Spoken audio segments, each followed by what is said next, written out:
Friends, welcome to my online classroom channel. और आज मैं आपको बताने वाली हूँ एग्रीकल्चर रिफॉर्म्स की किस तरह के इंपॉर्टेंट एग्रीकल्चर रिफॉर्म्स हुए इंडिया में, जो कि आपका क्लास 10 ज्योग्राफी चैप्टर 4 जो है एग्रीकल्चर का, उसमें ये टॉपिक आपका दिया हुआ है।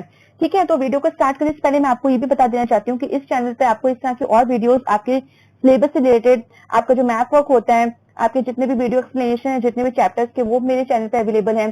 साथ ही जो वर्कशीट है जिसमें सारे इंपॉर्टेंट क्वेश्चंस हैं, फ्लो चार्ट है जिसमें सारे इंपॉर्टेंट हेडिंग्स में एक्सप्लेन करती हूँ, तो इस तरह के वीडियोस आपको मिल जाएंगे।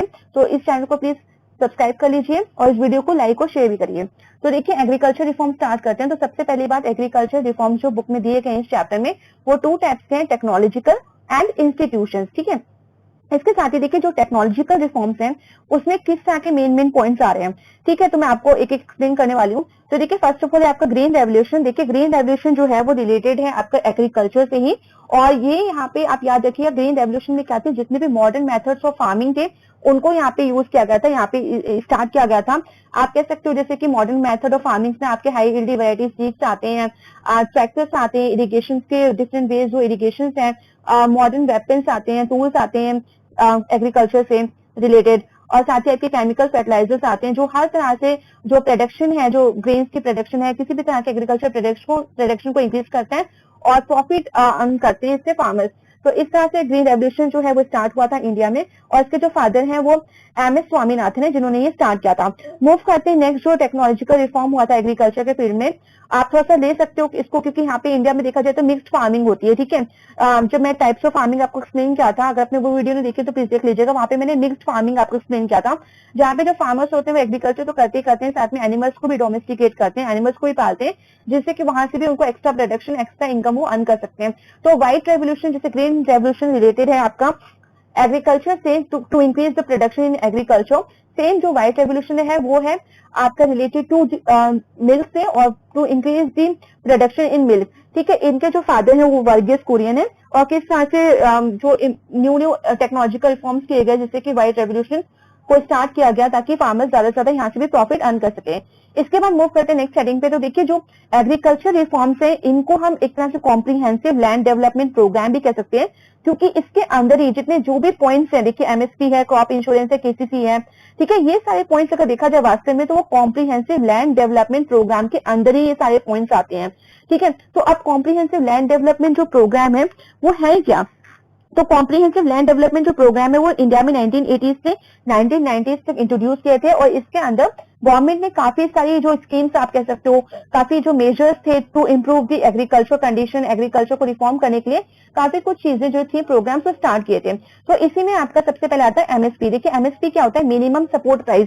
देखिए, इसमें क्या होता है, जब फसलें बोने वक्त का टाइम आता है, सोइंग पीरियड टाइम आता है किसानों को, तो उससे पहले गवर्नमेंट के through MSP minimum support price जो है वो अनाउंस करा दिया जाता है। यानी जो फसल है वो अभी बोई भी नहीं है खेतों में, और उससे पहले उसके जो ग्राहक है, कस्टमर यानी जो गवर्नमेंट है, वो तैयार है उसे खरीदने के लिए। ठीक है, अच्छा, ये गवर्नमेंट ये क्यों मिनिमम सपोर्ट प्राइस अनाउंस करती है, क्योंकि आपने बफर स्टॉक सुना होगा। क्लास 9 में इको में फूड सिक्योरिटी चैप्टर था, जहां पे बफर स्टॉक, जब कोई नेचुरल डिजास्टर किस तरह की कंडीशन होती है उस टाइम ऐसा होता है कि फूड की शॉर्टेज हो जाती है, तो उसको सॉर्ट आउट करने के लिए गवर्नमेंट जो है बफर स्टॉक जो होती है, स्टोरेज हाउस जो होते हैं, स्टोर जहाँ पे ग्रेन को स्टोर कर सकें, ताकि जब इस तरह के बुरे टाइम आए तो वहां से जो ग्रेन्स है उन्हें कम दामों पे या फ्री ऑफ कॉस्ट इन सब एरियाज पे प्रोवाइड कर रहे हैं, जैसे कि अभी कोविड-19 के टाइम पे प्रोवाइड किया जा रहा है। तो ये सारा जो ग्रेन्स है वो ये बफर स्टॉक से आ रहा है, जो कि एमएसपी के थ्रू पहले ही फार्मर्स को अनाउंस किया जाता है प्राइस, तो उसके अनुसार ही अकॉर्डिंगली फार्मर्स समझ जाते हैं कि इस टाइम क्या जो फसल है वो क्या डिमांड में है मार्केट में, और सीधे जो गवर्नमेंट डिमांड करिए तो उसके अकॉर्डिंग वो ज्यादा उसका प्रोडक्शन करते हैं। इस तरह से फार्मर्स को भी थोड़ा प्रॉफिट यहाँ पे अर्न हो जाता है। इसके बाद नेक्स्ट मूव करते हैं क्रॉप इंश्योरेंस पे। तो देखिए, क्रॉप इंश्योरेंस जो है वो भी एक कॉम्प्रिहेंसिव लैंड डेवलपमेंट प्रोग्राम के अंदर ही स्टार्ट किया था गवर्नमेंट ने।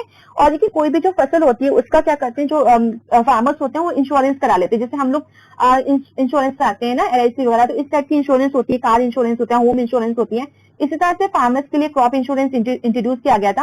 अगर सपोज करिए, देखिए फार्मर्स पूरे साल मेहनत करते हैं और बाद में उनकी जो फसल है वो बर्बाद हो जाती है, तो बाद में वो लास्ट में कोई भी अर्निंग, उनकी कुछ अर्निंग नहीं हो पाती, तो इस वजह से उनको कोई भी प्रॉफिट नहीं अर्न कर पाते हैं वो। तो फार्मर्स क्या करते हैं कि अपने हो सकता है कि फसल जो है बर्बाद हो सकती है, किसी तरह के कीड़े लग सकते हैं उसमें, और तो इस वजह से वो पहले क्रॉप इंश्योरेंस ले लेते हैं, ताकि अगर फसल का कुछ भी होकर शायद वो जल जाए या फ्लड आ जाए वहां पे, किसी वजह से अगर क्रॉप सही नहीं होती तो उनको फिर इंश्योरेंस के थोड़े से पैसे मिल जाते हैं यहाँ से। देखिए नेक्स्ट आ रहा है किसान क्रेडिट कार्ड, ठीक है, केसीसी। तो किसान क्रेडिट कार्ड जैसी योजना भी गवर्नमेंट ने इंट्रोड्यूस की है फार्मर्स के लिए, ताकि उनके लिए हेल्पफुल रहे, उनका जो भी ट्रेडिंग है, जो भी उनको बीज बीज खरीदने हैं तो उसके लिए काफी हेल्पफुल है। इसके साथ नेक्स्ट मूव करते हैं रेडियो एंड टेलीविजन प्रोग्राम्स। काफी सारे जो रेडियो और टेलीविजन प्रोग्राम्स आते हैं फार्मर्स के लिए, लाइक कृषि दर्शन, आपने देखा होगा दूरदर्शन में कृषि दर्शन जैसा प्रोग्राम भी आते हैं, जहाँ से फार्मर्स को काफी ज्यादा नॉलेज मिलती है कि किस टाइम पे, किस सोइंग पीरियड पे पर्टिकुलर जो क्रॉपिंग पैटर्न है कौन से होते हैं, वो भी मैंने आपको एक्सप्लेन किया था। अगर आपने वो वीडियो देखी प्लीज देख लीजिएगा। तो इस तरह से देखिए राबी सीजन, खरीफ सीजन, जैद सीजन, किस तरह की फसलों को उन्हें उगाना चाहिए, कौन सी फसलें जो है ज्यादा बेनिफिशियल होंगी, पूरा मॉडर्न मेथड्स ऑफ फार्मिंग सिखाए जाते हैं उन्हें, पेस्टिसाइड्स का छिड़काव भी बताया जाता है। तो ये काफी हेल्पफुल रहते हैं उनके लिए प्रोग्राम। इसके बाद देखिए स्पेशल वेदर बुलेटिन भी आती है कि किस मौसम पे कौन सी फसल उन्हें उगानी चाहिए, किस दिनों में ज्यादा बारिश होने वाली है तो आप फसल की कटाई कर लीजिए, अपनी फसलों को अपने घरों में या स्टोर हाउसेज में रख लीजिए। इसके बाद देखिए कोऑपरेटिव सोसाइटीज का क्या रोल है। तो देखिए कोऑपरेटिव सोसाइटीज हर एक फील्ड में डिफरेंट डिफरेंट कोऑपरेटिव सोसाइटीज होती है। तो यहाँ भी किसानों से रिलेटेड देखा जाए, क्योंकि एग्रीकल्चर टॉपिक है, तो यहाँ पे किसानों की कोऑपरेटिव सोसाइटीज होती है, फार्मर्स की अलग से ग्रुप्स में वो क्या करते हैं, वो कुछ पैसे वगैरह जो है वो सेव करते हैं और इससे उनको लोन लेने में आसानी होती है। फार्मर सीधे बैंक में ना जाके लोन लेके वो यहाँ कोऑपरेटिव सोसाइटी से भी लोन ले सकते हैं। इसके साथ ही देखिए बाकी सारी बैंक से तो लोन प्रोवाइड हो ही जाता है, but for specially for the farmers और जो रूरल एरियाज में जो लोग होते हैं, जो डिफरेंट डिफरेंट काइंड का बिजनेस करते हैं, आपका एग्रीकल्चर से रिलेटेड ले लीजिए, जिसमें मिक्स फार्मिंग मैंने बताया था, एनिमल्स से भी रिलेटेड ले लीजिए, तो वहां पे किस तरह से उनको सस्ते लोन मिल सकते हैं कम रेट ऑफ इंटरेस्ट पे, लो रेट ऑफ इंटरेस्ट पे। तो ग्रामीण बैंक काफी ज्यादा स्टार्ट की गई है, ओपन किया गवर्नमेंट ने ग्रामीण इलाकों में, ठीक है, गांव वाले इलाकों में, ताकि उन्हें दूर शहरों में ना आना पड़े, तो जिससे उनका टाइम भी सेव हो। तो यहाँ से वो लोन ले सकते हैं जो भी उनको रिक्वायरमेंट होती है, और यहाँ पे लो रेट ऑफ इंटरेस्ट में उनको लोन मिल जाता है। इसके बाद आता है देखिए PAIS, ठीक है, पर्सनल एक्सीडेंट इंश्योरेंस स्कीम। तो इसमें भी सपोज कोई एक्सीडेंट वगैरह इस तरह की कंडीशन अगर फ्यूचर में हो सकती है फार्मर्स के साथ, तो अगर उन्होंने PAIS ले रखा है, पर्सनल एक्सीडेंट इंश्योरेंस स्कीम, तो इसके अंतर्गत भी उनको काफी ज्यादा प्रॉफिट होता है, कुछ पैसे उनको मिल जाते हैं। नेक्स्ट मूव करते हैं ICAR पे। देखिए ये है आपका ICAR है, तो यहाँ पे आप इसको थोड़ा सा करेक्ट कर लीजिएगा। ये ICAR है, इसका फुल फॉर्म जो होता है वो है Indian council of agriculture research, ठीक है। अब देखिए ICAR का क्या मेन मोटिव होता है, क्या इसके काम होते हैं ICAR के। तो ICAR एक ऑटोनॉमस बॉडी है जो रिस्पॉन्सिबल है फॉर कोऑर्डिनेटिंग एग्रीकल्चर एजुकेशन और रिसर्च जितनी भी इंडिया में होती है एग्रीकल्चर से रिलेटेड, तो इन इंस्टीट्यूशंस में ये चीजें सिखाई जाती हैं। काफी सारे बच्चे जो है एग्रीकल्चर की पढ़ाई करते हैं और फिर काफी ज्यादा फार्म, क्योंकि आजकल देखा जा रहा है कि एग्रीकल्चर में काफी ज्यादा प्रॉफिट आप अर्न कर सकते हो, तो ये एक तरह का आप आज बिजनेस बन गया है, ठीक है। अगर आप अच्छे से मॉडर्न मेथड्स ऑफ फार्मिंग सब यूज करते हैं तो काफी ज्यादा आपको प्रॉफिट आप अर्न कर सकते हो। तो अच्छे से आप इसकी पढ़ाई लिखाई अगर देखा जाए किस तरह की रिसर्च वहां पे होती है, तो ये Indian council of agriculture research institute में सिखाया जाता है। इसके बाद देखिए किसान कॉल सेंटर्स क्या होते हैं। आजकल आपने काफी सारे कॉल सेंटर्स के नाम सुने होंगे, तो इसी तरह से देखिए किसान कॉल सेंटर्स क्या होता है कि यहाँ पे आप कॉल कर सकते हैं किसी भी टाइम, 24/7 जो है फ्री आपको ये सुविधा होती है फार्मर्स को। फ्री फार्मर्स जब चाहे अपनी किसी भी दिक्कत से रिलेटेड जो भी उनको फार्मिंग में फेस करनी पड़ी है, एग्रीकल्चर में किस तरह की फसल उन्हें उगानी है, कैसा वेदर रहने वाला है, वेदर फोरकास्ट जैसी प्रॉब्लम, कहाँ से वो लोन ले सकते हैं, सस्ते दामों पे उन्हें लोन मिल सकता है, किस तरह की इंश्योरेंस उन्हें करानी चाहिए, ठीक है, MSP से रिलेटेड, तो जितनी भी इंफॉर्मेशन उन्हें चाहिए होते हैं वो किसान कॉल सेंटर में कॉल करके, जो कि नंबर एकदम फ्री ऑफ कॉस्ट होता है, तो वहां पे ये वो पूछ सकते हैं 7 दिन 24 घंटे। तो इस तरह की इन्फॉर्मेशन वहां से उनको मिल जाती है। इसके बाद देखिए एग्रीकल्चर रिफॉर्म्स में टेक्नोलॉजिकल सारे ओवर हो गए। अब मैं आपको बताने वाली इंस्टीट्यूशन रिफॉर्म, ठीक है। तो इंस्टीट्यूशन रिफॉर्म देखें तो मेनली आपके 4 हैं। इसके साथ ही देखिए चैप्टर में आप देखेंगे भूदान ग्रामदान वाला कॉन्सेप्ट भी दिया है, और ये भी काफी इंपॉर्टेंट है। 1 मार्क के और 3 मार्क्स के क्वेश्चन यहाँ से बन जाते हैं, तो इसलिए मैंने इसको यहाँ मेंशन कर दिया। उसको भी मैं चाहती हूँ कि आपको मैं एक्सप्लेन कर दूं यहीं पे। तो देखिए सबसे पहले आता है कलेक्टिवाइजेशन। देखिए मीनिंग समझिए वर्ड का। तो कलेक्टिवाइजेशन क्या होता है कि चीजों को कलेक्ट करना।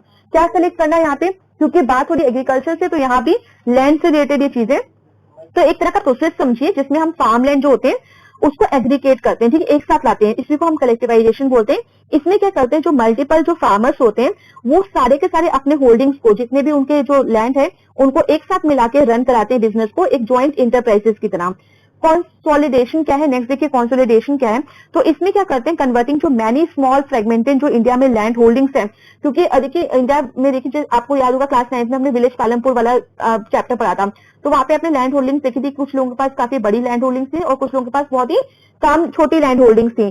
तो उसके लिए उन्होंने क्या किया था, उन्होंने ये जितने भी छोटे पीसेस ऑफ लैंड थे उनको मिला के उन्होंने बड़े पीसेस ऑफ लैंड में फार्मिंग करना स्टार्ट किया गया। तो हम सीधे कह सकते हैं कि कन्वर्टिंग मैनी स्मॉल और जो फ्रेगमेंटेड लैंड होल्डिंग्स होती हैं उनको एक बड़ा बिग फार्म में कन्वर्ट कर देना।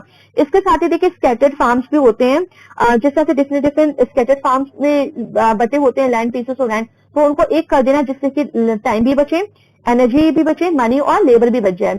इसके बाद मूव करते हैं next land reforms in first 5 year plan में। किस तरह के फर्स्ट 5 ईयर प्लान में किस तरह के लैंड रिफॉर्म्स हुए थे। तो यहाँ पे सबसे पहले जो लैंड रिफॉर्म हुआ था वो ये था कि जो जितने भी रिडिस्ट्रीब्यूशन किया जाए लैंड का, जितने भी लैंड थे जो कि जमींदार के पास थे, जमींदारों के पास, उनको गरीब लोगों को जो लैंड लेस वर्कर्स हैं और जो फार्मर्स हैं उनको दिया जाए ये लैंड, ताकि वो अपनी प्रोडक्शन कर सके वहां पे और ज्यादा इनकम अर्न कर सकें। इसके साथ ही जितनी भी इनइक्वालिटी थी लैंड पीसेस, कई लोगों के पास बहुत ही ज्यादा बड़े बड़े पीसेस ऑफ लैंड थे और कईयों के पास बहुत छोटे थे या नहीं भी थे, तो इस लैंड रिफॉर्म्स के अंतर्गत उनको ये लैंड प्रोवाइड किया गया स्मॉल फार्मर्स को, मार्जिनल फार्मर्स को। इसके साथ ही देखिए एबोलिशन जमींदारी सिस्टम, काफी लंबे समय से हमारी कंट्री में जमींदारी सिस्टम रहा, लैंडलॉर्ड का सिस्टम रहा, जिनके पास गांव के गांव बहुत बड़े बड़े एरियाज थे और वहां पे ये जो वर्कर्स थे, जो लेबर्स थे वो काम करते थे। तो ये जो जमींदारी सिस्टम था ये भी एबोलिशन किया गया, इसको उसको हटाया गया, जिससे कि काफी ज्यादा आज जो कंडीशन सुधरी है कि जो किसान है वो वास्तव में अपने खेत का खुद ही मालिक है, किसी और के खेतों में वो काम नहीं करता है। भूदान ग्रामदान देखा जाए तो देखिए ये मैंने बताया था आपको कि ये थोड़ा सा अलग है कॉन्सेप्ट जो दिया हुआ है बुक में। तो भूदान ग्रामदान जो है वो स्टार्ट किया, जो इनिशिएटिव जाता है इसको, तो ये विनोबा भावे जी को जाता है, उन्होंने स्टार्ट किया था ये। और देखिए भूदान ग्रामदान का मतलब क्या होता है। भूदान मतलब कि डोनेशन ऑफ लैंड, ठीक है ना, और Gramdan means donation of the villages. जैसे जमींदारों के पास क्या होता था, बहुत बड़े बड़े पीसेस ऑफ लैंड होते थे, पूरे के पूरे गांव होते थे इनके पास। तो यहाँ पे भूदान ग्रामदान यहाँ पे विनोबा भावे जी ने स्टार्ट किया था मूवमेंट, और इन्होंने ये नहीं था कि फोर्सली नहीं बोला था किसी भी जमींदार को, इन्होंने एक रिक्वेस्ट की तरह बोला था कि आपके पास जो भी पीसेस ऑफ लैंड है वो आप गरीब लोगों को दे दीजिए ताकि वो खेती कर सकें। तो एज ए रिक्वेस्ट वे में ये पूरा का पूरा जो मूवमेंट था वो स्टार्ट हुआ था। और इसमें अंतर्गत काफी सारे जो लैंडलॉर्ड्स हैं उन्होंने अपने काफी बड़े बड़े पीसेस ऑफ लैंड डोनेट भी किए थे। आप देखेंगे आपके एग्जांपल दिए, श्री रामचंद्र करके एक लैंडलॉर्ड का वहां पे एग्जांपल दिया हुआ है। तो उन्होंने काफी पीसेस ऑफ जो लैंड था उनका वो दान में दे दिया था, जिससे जो ये गरीब लोग हैं उनको फायदा हुआ था और उन्होंने एग्रीकल्चर करना उन छोटे छोटे पीसेस ऑफ लैंड में स्टार्ट कर लिया था। तो इससे किसानों को अपनी खुद की एक जमीन मिल गई थी वहां पे। इसके बाद देखिए इसको एक बात और याद रखिएगा, भूदान ग्रामदान को ब्लड लेस रेवोल्यूशन भी बोलते हैं, ठीक है, ब्लड लेस रेवोल्यूशन। इसका यही क्योंकि यहाँ पे किसी का खून खराबा नहीं हुआ था, किसी से जबरदस्ती कोई लैंड नहीं छीना गया था जमींदारों से, बल्कि उनको रिक्वेस्ट की गई थी और उस रिक्वेस्ट पे ही उन्होंने वो रिक्वेस्ट मानी और कई जो दयालु जो जमींदार थे उन्होंने अपना लैंड जो था वो डोनेट भी कर दिया। तो देखिए इस तरह से पूरे एग्रीकल्चर रिफॉर्म्स आपको याद रखने, यहाँ से आपके 3 मार्क्स और 5 मार्क्स के क्वेश्चंस बनेंगे। साथ ही आपके देखिए कुछ पॉइंट्स पर आपके 1 मार्क के क्वेश्चंस भी बन सकते हैं, जो वो डेफिनेशन पूछी जाएंगी। सो आई होप ये वीडियो आपके लिए काफी हेल्पफुल रही होगी। So thank you everyone and please like share subscribe this channel for more update.